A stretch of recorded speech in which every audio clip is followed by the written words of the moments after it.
कहानी का नाम है टूटते रिश्ते। देशी घी की खुशबू धीरे धीरे पूरे घर में फैल गई। पूर्णिमा पसीने को पोंछते हुए बैठक में आकर बैठ गई। क्या बात है पूर्णिमा, बहुत बढ़िया बढ़िया पकवान बना रही हो। काम खत्म हो गया है या कुछ और बनाने वाली हो? सब खत्म हुआ समझो, थोड़ी सी कचौड़ी और बनानी है बस। उन्हें भी बना लूं? मुझे 1 कप चाय मिलेगी? बेटा व बहू के आने की खुशी में मुझे भूल गई। प्रोफेसर रमाकांत जी ने पत्नी को व्यंग्यात्मक लहजे में छेड़ा। मेरा मजाक उड़ाए बिना तुम्हें कहाँ चैन मिलेगा। हंसते हुए पूर्णिमा अंदर चाय बनाने चली गई। 65 साल के रमाकांत जी जयपुर के एक प्राइवेट कॉलेज में हिंदी के प्रोफेसर थे। पत्नी पूर्णिमा उनसे 6 साल छोटी थी। उनका इकलौता बेटा भरत कंप्यूटर इंजीनियर है। न्यूयॉर्क में नौकरी कर लाखों कमा रहा है। भरत छुटपन से ही महत्वाकांक्षी व होशियार था। परिवार की सामान्य स्थिति को देख उसे एहसास हो गया था कि उसके अच्छा कमाने से ही परिवार की हालत सुधर सकती है। यह सोचकर हमेशा पढ़ाई में जुटा रहा। उसकी मेहनत का ही नतीजा था कि 12वीं में अपने स्कूल में प्रथम और प्रदेश में तीसरा स्थान प्राप्त किया। रमाकांत की माली हालत कोई खास अच्छी नहीं थी। भरत को कॉलेज में भर्ती करवाने के लिए बैंक से लोन लिया गया था, पर किताबें, खाना पीना, दूसरे खर्चे इतने थे कि उन्हें और भी कई जगह से कर्जा लेना पड़ा। एक छोटा सा मकान था, उसे आखिरकार बेचकर किसी तरह कर्जे के भार से मुक्त हुए। भरत ने अच्छे अंकों से इंजीनियरिंग पास कर ली। फिर जयपुर में ही 2 वर्ष की ट्रेनिंग के बाद उसे कंपनी वालों ने न्यूयॉर्क भेज दिया। विदेश में बेटे को खाने पीने की तकलीफ ना हो सोचकर जल्दी से गरीब घर की लड़की देख बिना दान दहेज के साधारण ढंग से उसकी शादी कर दी। तुरंत शादी करने के कारण अब तक जो थोड़ी बहुत जमा पूंजी थी शादी में खर्च हो गई। बहू इंदु गरीब घर से थी। उसके पिता एक होटल में रसोइये का काम करते थे। इंदु सिर्फ 12वीं तक पढ़ी थी और एक छोटी सी संस्था में नौकरी करती थी। उसकी 3 बहनें और थी जो पढ़ रही थी। रमाकांत जी व उनकी पत्नी की सिर्फ यही इच्छा थी कि एक गरीब लड़की का ही हमें उद्धार करना है। उन्हें दान दहेज की कोई इच्छा न थी। उन्होंने साधारण शादी कर दी। शादी होते ही अगले हफ्ते दोनों न्यूयॉर्क चले गए। शुरू शुरू में फ़ोन से बेटा बहू बात करते थे, फिर 6 महीने में एक बार बात हो जाती। बेटे की आवाज़ सुन उनकी खैरियत जान उन्हें तसल्ली हो जाती। न्यूयॉर्क जाने के बाद भरत ने एक बार भी घर पर रुपए नहीं भेजे। पहले महीने पगार मिलते ही फ़ोन पर बोला, बाबूजी, यहाँ घर के फर्नीचर लेने आदि में बहुत खर्चा हो गया है। यहाँ बिना कार के नहीं रह सकते। 1-2 महीने बाद आपको पैसे भेजूंगा।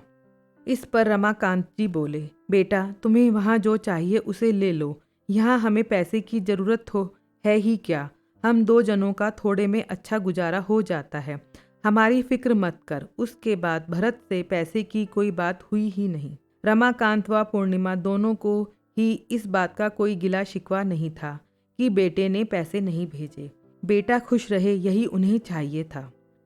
थोड़े में ही वे गुजारा कर लेते थे। 2 साल बाद बेटे ने मैं जयपुर आऊँगा फ़ोन पर बताया तो पूर्णिमा की खुशी का ठिकाना न रहा।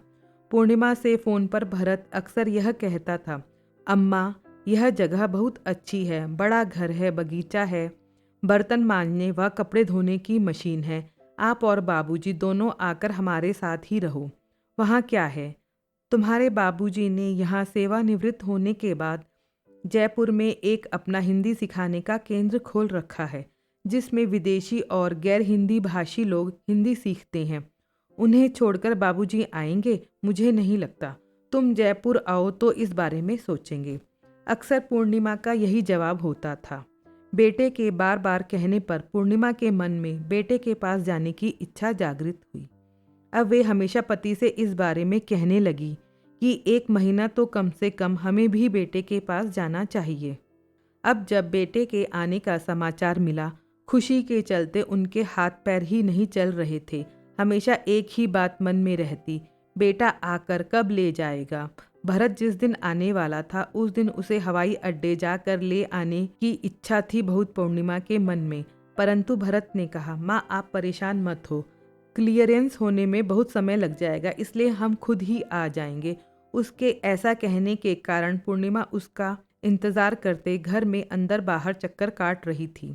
सुबह से ही बिना खाए पिए दोनों का इंतज़ार करते करते शाम हो गई।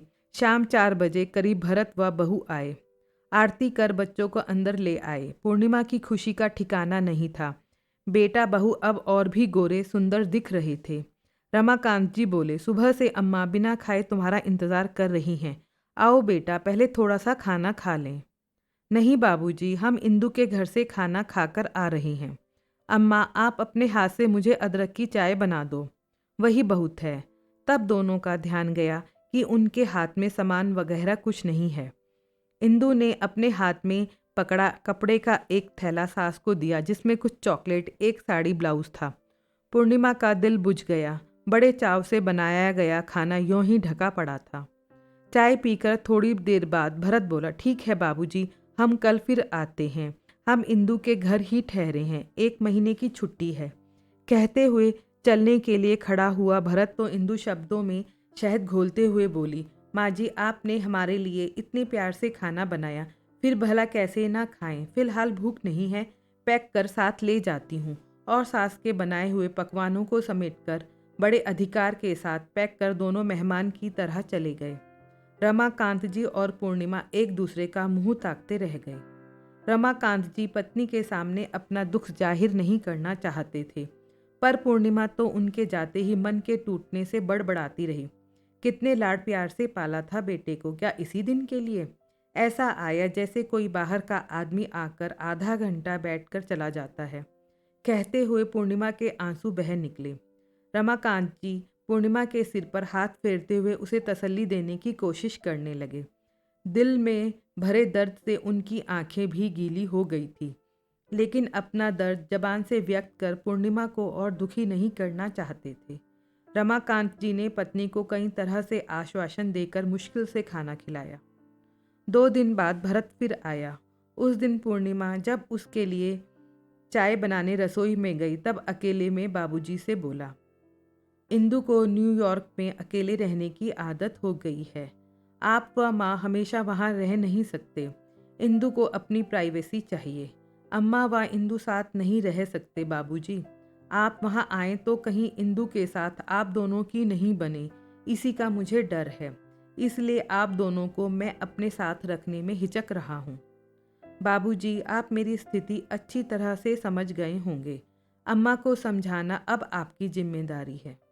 बेटा, मैं हर बात समझ रहा हूँ, देख रहा हूँ। तुम्हें मुझे कुछ समझाने की ज़रूरत नहीं है। रही बात तुम्हारी माँ की, तो उसे कैसे समझाना है अच्छी तरह जानता हूँ। बोलते हुए आज रमाकांत जी को सारे रिश्ते बेमानी लग रहे थे।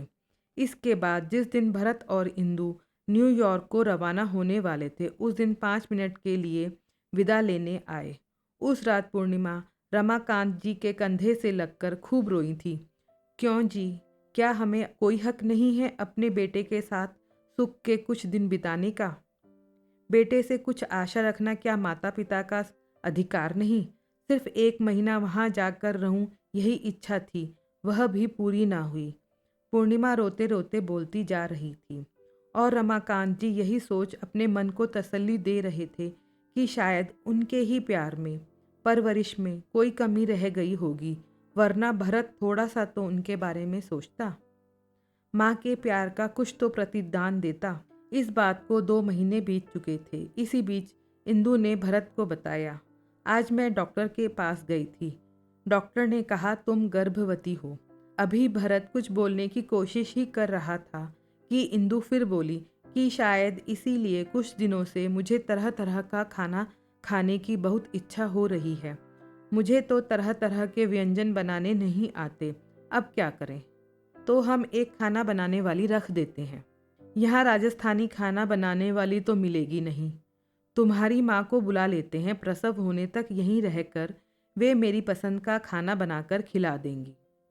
पिताजी 1 महीने के लिए तो आ सकते हैं।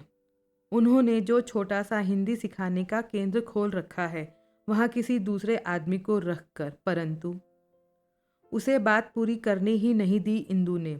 उन्हें यहाँ आने की क्या ज़रूरत है? आपकी माँ ही आए तो ठीक है। तुम्ही ने कहा था हमें प्राइवेसी चाहिए। वे यहाँ आए तो ठीक नहीं रहेगा। अब वैसे भी उनसे किस मुंह से आने के लिए कहूँगा, लेकिन तुम्हारी माँ की यहाँ आने की बहुत इच्छा है। आप फ़ोन करो, मैं बात करती हूँ। इंदु की बातें भरत को बिल्कुल भी पसंद नहीं आई। बोला, ठीक है, डॉक्टर ने एक अच्छी खबर दी है, चलो हम बाहर खाना खाने चलते हैं, फिर इस समस्या का हल सोचेंगे। वे लोग एक रेस्टोरेंट में गए। वहाँ थोड़ी भीड़ थी, तो वे सामने के बगीचे में आकर घूमने लगे। उन्होंने देखा कि बेंच पर एक बुजुर्ग बैठे हैं। दूर से भरत को वे अपने बाबूजी जैसे लगे। अच्छी तरह देखा, देखकर दंग रह गया भरत। ये तो वे ही हैं बाबूजी, उसके मुंह से आवाज़ निकली। रमाकांत जी ने पीछे मुड़कर देखा तो वे एक बारी तो हैरान रह गए। अरे भरत बेटा, तुम? बाबूजी आप यहाँ? कुछ समझ नहीं आ रहा। बाबूजी बोले, देखो वहाँ अपना क्वार्टर है, आओ चलें। रमाकांत जी आगे चले, पीछे वे दोनों बिना बोले चल दिए। घर का दरवाज़ा पूर्णिमा ने खोला। रमाकांत जी के पीछे खड़े भरत और इंदु को देख वह हैरान रह गई। फिर खुशी से भरत को गले से लगा लिया। दोनों का खुशी से स्वागत किया पूर्णिमा ने। जयपुर में तुम्हारे पिताजी ने जो केंद्र हिंदी सिखाने के लिए खोल रखा है, वहाँ इनके एक विदेशी शिष्य ने न्यूयॉर्क में ही हिंदी सिखाने के लिए कहकर हम लोगों को यहाँ ले आया। यह संस्था उसी शिष्य ने खोली है। सब सुविधाएं भी दी हैं। तुम्हारे बाबूजी ने वहाँ के केंद्र को अपने जयपुर के एक शिष्य को सौंप दिया। तुम्हारे बाबूजी ने भी कहा, हमारा जयपुर में कौन है, यह काम कहीं से भी करो। ऐसा सोचकर हम यहाँ आ गए। यहाँ तुम्हारे बाबूजी को 1 लाख रुपए महीना मिलेंगे। जल्दी जल्दी सब कुछ कह दिया पूर्णिमा ने। अम्मा, तुम्हारी बहू गर्भवती है, उसकी नई नई चीज़ें खाने की इच्छा होती है। आप दोनों प्रसव तक हमारे साथ रहो तो अच्छा है। वह तो नहीं हो सकता बेटा।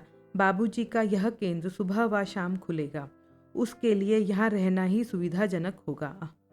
अम्मा, बाबूजी नहीं आए तो कोई बात नहीं, आप तो आइएगा। नहीं बेटा, उनकी उम्र हो चली है, इनको देखना ही मेरा पहला कर्तव्य है। यही नहीं, मैं भी भारतीय व्यंजन बनाकर केंद्र के बच्चों को देती हूँ। इसका मुझे लाभ तो मिलता ही है, साथ ही बच्चों के बीच रहने से आत्मसंतुष्टि भी मिलती है। चाहो तो तुम दोनों यहाँ आकर रहो, तुम्हें जो चाहिए मैं बना दूंगी। नहीं माँ, यहाँ का क्वार्टर छोटा है। भरत खींचने लगा था। ठीक है, मैं रोज इसकी पसंद का खाना बना दिया करूँगी, तुम आकर ले जाया करना। नहीं अम्मा, मेरा ऑफिस एक तरफ, मेरा घर दूसरी तरफ, तीसरी तरफ यह केंद्र है, रोज नहीं आ सकते। अम्मा बहुत मुश्किल है। भरत, तुम्हें जो सहूलियत हो वह करो।